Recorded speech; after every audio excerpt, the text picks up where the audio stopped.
Good evening, everybody. Welcome to another HM1 in 2021. This is Chapter 2 of the Corpsman Manual. So this chapter has like a super motivating chapter, such as the Expeditionary Medicine Administration. However, most stuff in this instruction that I've seen is pretty much in the bibs that you're going to read at the HM1 level. Like, I was actually surprised that this chapter kind of seems like a summary of what I think most of what is on the exam typically. So I thought that was interesting. So let's get into it. So Expeditionary Medicine Administration. So it just starts off talking about all the different places we can go as corpsmen. Most of you are probably aware of that. Recording requirements. So there's some stuff that we have to report. So it talks about the man-med, P117. Should know what that is. Let's see. Stuff you got to report to the OOD. Basically anything that includes severe injuries or conditions that can affect crew or loss of medical dental equipment. Serious condition folk are reported directly to the CO and the OOD, and then for information of the patient's next kin, because that's the CO's job. It defines the SMDR, but for most of us, it's probably obvious what that is. Senior Medical Senior Medical Department Representative. The SMDR can either be is the senior medical or dental officer, but it can also be an IDC. Sometimes the dental and medical are separate, sometimes they're together. It just depends on the size of the ship. Memo for the record, honestly, correspondence manual, read it. SecNav 5216.5. It basically says all naval correspondence will follow the correspondence manual, which I think has been the correspondence manual. There's been chapters from that, I think, on every HM1 exam I've ever taken. It's just important to know.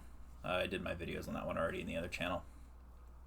So SAMS, Shipboard Non-Tactile Automatic Data Processing System, and also the Automated Medical System. So SAMS is a mix of SNAP plus a little more. So Shipboard Non-Tactical Automatic Data Process Automated Medical System. Talk about a mouthful, right?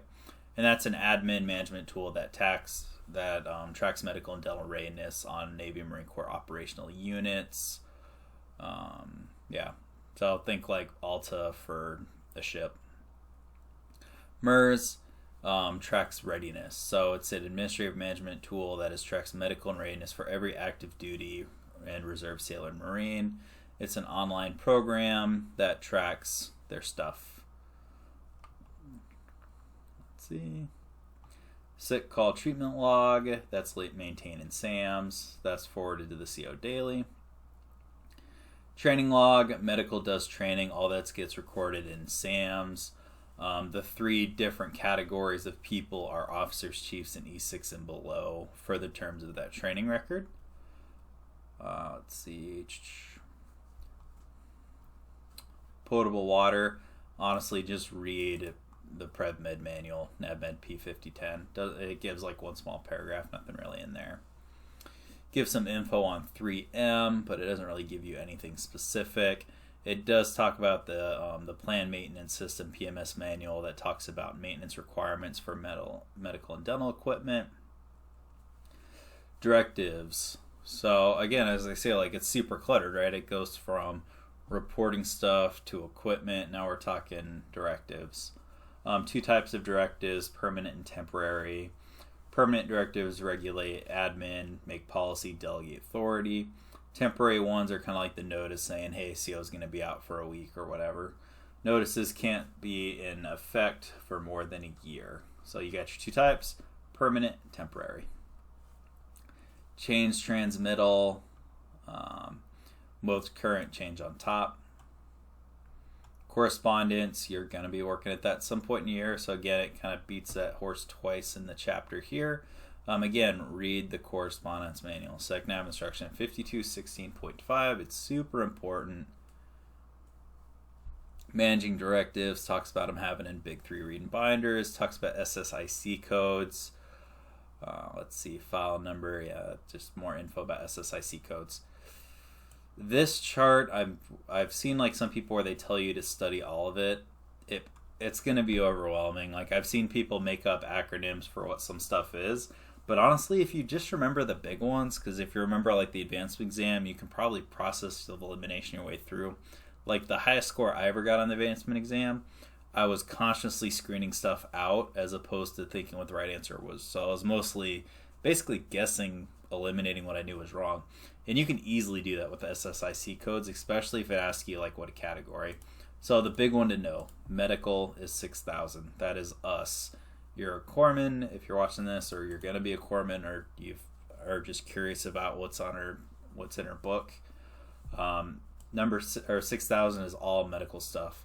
So pretty much all like the BUMED instructions that pertain to physical medicine is going to be 6,000 series. So that could help you like try to guess what series an instruction is if you get asked on your exam. 5,000 general admin, so correspondence mail is a 5,000. Equipment is 4, operations is 3, military personnel 1. If you get nothing else out of this, I would remember 5, 6, and 1. Military personnel, general admin, medicine, and dentistry.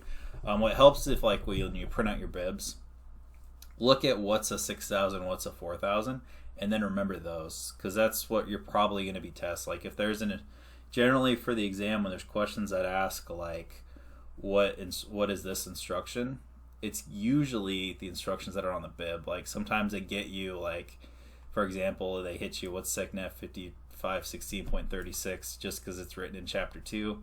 Unlikely they'd ask that because it's kind of minute in the grand scheme of things, but it's possible. So if you know what a 5,000 is, you could guess like, well, I know whatever this information security program is, it has nothing to do with ship design, so it's not a 9,000. So process of elimination.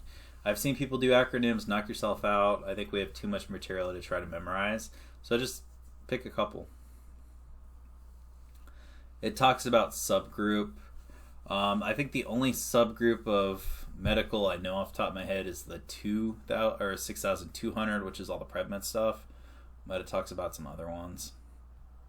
The SSEC code is actually like its own instruction, and it's pretty big. Like it gets very specific. Talks about classifying. Yeah, you classify it by stuff. Talks about the records management program. That'll be more in the P117. I think chapter 16 is medical records.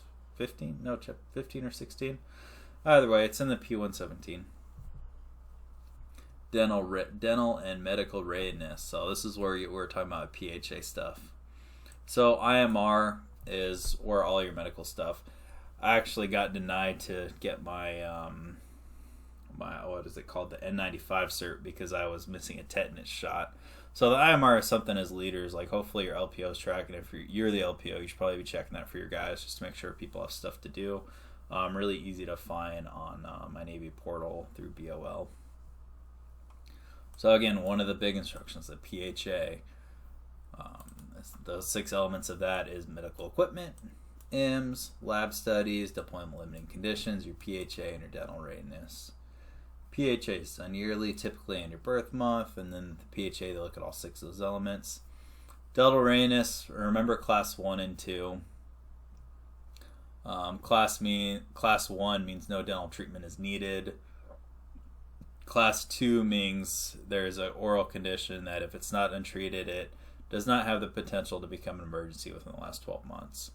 So most people are class 2. I think it's very rare someone just doesn't need anything, not even a cleaning.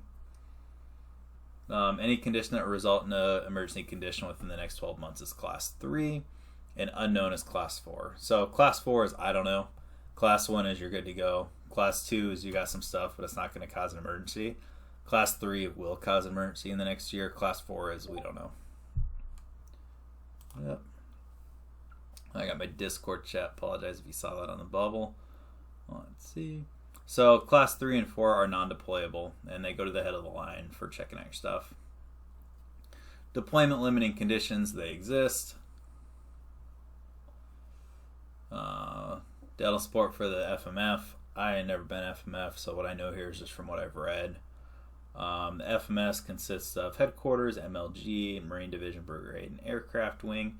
BAS is an infantry, or BAS of an infantry battalion is most forward deployed and most mobile, normally comprised of 2 MOs and up to 65 HMs. So that's important to know. Like, how many medical officers are BAS? 2. How many HMs? 65. 65 is kind of like a weird number, so I think that's kind of how it helps me. Because I know normally like the questions are like 100, 50, 25, 40. Like they're kind of those round numbers. But 65 is one of those where it kind of sticks out, where it's like, that's an odd number. Odd enough to where if I was guessing, I would never get that one right unless I read this, because that would be like the 65 is obviously the wrong one. But in this case, it's right. 65 corpsmen, 2 MOs. Let's see. Dental detachment provides level 1, 2, and 3 dental care, which it doesn't define what those mean in this chapter, but it probably will in the dental section of the book. Let's see. Medical department personnel are in 2 groups, 1 combat and 1 support. So combat are the guys that are front line, support are the people in the back. Let's see. So majority medical support comes from the MLG or the med battalion in the MLG. Let's see. Primary mission of med battalion: casualty collection, emergency treatment, temporary hospitalization, specialized surgery, and evac. Dental support. FMS dental support ensure combat effectiveness of the FMF. Their primary mission is emergent care to ensure long-term dental health maintenance. They can also provide post-op ward, central sterilization, supply support, and other support as determined to be appropriate by med battalion. I know a lot of dental techs that get stuck in the warehouse.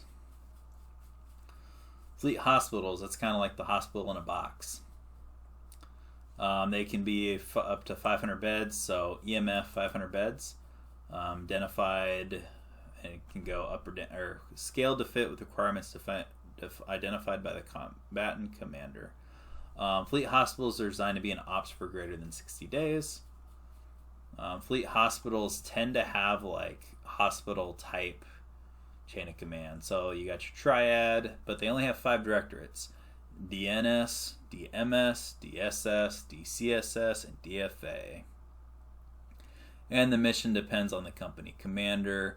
It says they're typically staffed to provide advanced medical, surgical, and trauma care, similar to a civilian trauma center, because if you're a deployed hospital in a box, what do you think you're going to see? You know, trauma. That's why you're there.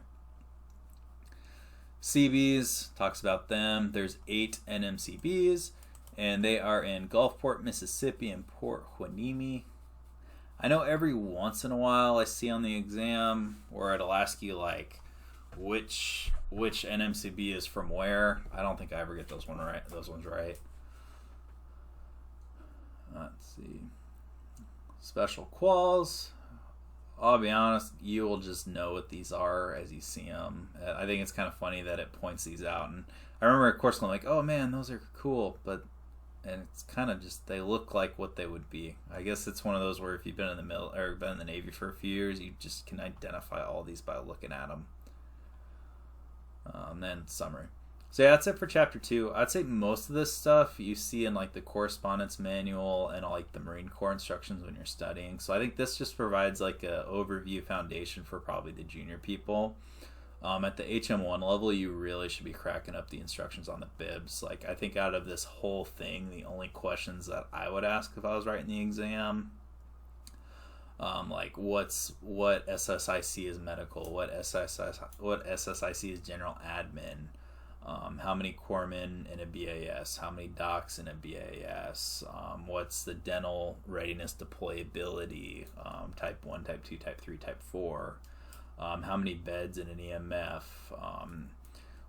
how many days are they designed to be too. So like there's not a lot in this chapter, but it's still cool to read. The one thing I'm trying to get better at is just reading the manual, because I know from my studying I tend to focus on the bibs a lot more, but this is like our bread and butter. So good back to the basics one. Have a good night.